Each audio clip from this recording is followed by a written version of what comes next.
ፌቨን እባላለሁ ማለት ነው። ፌቨስ ናይስ ቱ ሚት ዩ። ወዝራ እባላለሁ። ቅደስ እባላለሁ። ብርሃኑ እባላለሁ። ሰላም ሳሮን እባላለሁ። ሙሉ ቀን እባላለሁ። እዚህ ልዩ ኢቨንትን እንዴት አገኘሽው? መጀመሪያ እንዴት ነበር ፕሮግራሙ? በጣም ደስ አለኝ። ብዙ ነገር ተመሪያለሁ።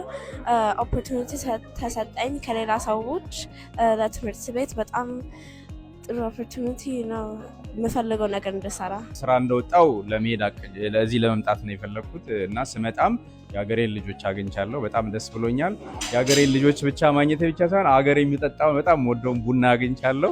እሱ ደግሞ የበለጠ ቆንጆ አድርጎታል። ውሌ በጣም ከሞላ ጎደል ጥሩ ነበረ። በተለይ ደግሞ እርስ በርስ መታወቅ ኔትወርክ ማድረግ ላይ የተመሰረተ ስለሆነ የሚያስፈልገን ነገር ይሄ ነው ብዬ አስባለሁ። ቡና እየጠጣን ጥሩ ጊዜን ያሳለፍነው። በእውነት ኢቨንቱን ላዘጋጁት ሰዎችም ምስጋና አለኝ። ጥሩ ነው፣ ይቀጥል እላለሁ። በአርፍጄ ስለመጣሁኝ አንድ የመጨረሻ የነበረውን ስለ ማርኬቲንግ ሰፖርት ኢንፎርሜሽን እሱ ለእኔ ስራ በጣም የሚጠቅም ነገር ስለሆነ ደስ ብሎኛል። አይ ቲንክ የእሱ ብሬክ ስሩ ካደረገ ይሄ ኢቨንት ነው ያንን ነገር የፈጠረው ማለት ነው። የውሻና የድመት ምግብ ኢትዮጵያ እያመረትን ፕሪሚየም ምግብ አሜሪካን ለመሸጥ ሞክረን ችግሮን ነበር።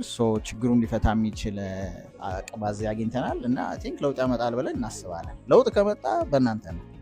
ኮፊው አዱሊስ ኮፊ ነው። ስለዚህ ኮፊውን ከ10 ስንት ሬት ታደርጉታላችሁ? የፈለጋችሁትን ቁጥር መስጠት ይቻላል፣ ነፃ ነው። 8 ሰጠዋለሁ ከ10። ቡና ወዳጅ ነኝ በጣም ቡና ሬት በማድረግ አልታማም። ስለዚህ የኔ ሬቲንግ አይ ቲንክ በጣም ጥሩ ይመስለኛል እና ቆንጆ ቡና ነው ያፈላችሁት። አዱሊስ ቡና ቀምሻለሁኝ። በጣም ቆንጆ ነው።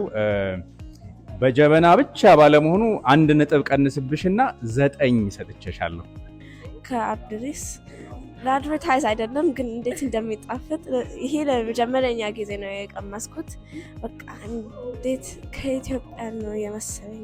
በቃ ደስ አለኝ። በጣም ይጣፍጣል። እንደ ሀበሻ ጣዕም ነው ያለው። ኢትስ ናይስ። ፓኪንጉ አሪፍ ነው። ኮፊውን አልቀመስኩትም። አይ ሆፕ የሚቻል ከሆነ አንድ ወስጄ ቴስት አደርጋለሁ። ከዛ በኋላ ክሬዲብል የሆነ ኮሜንት ማድረግ ይችላል።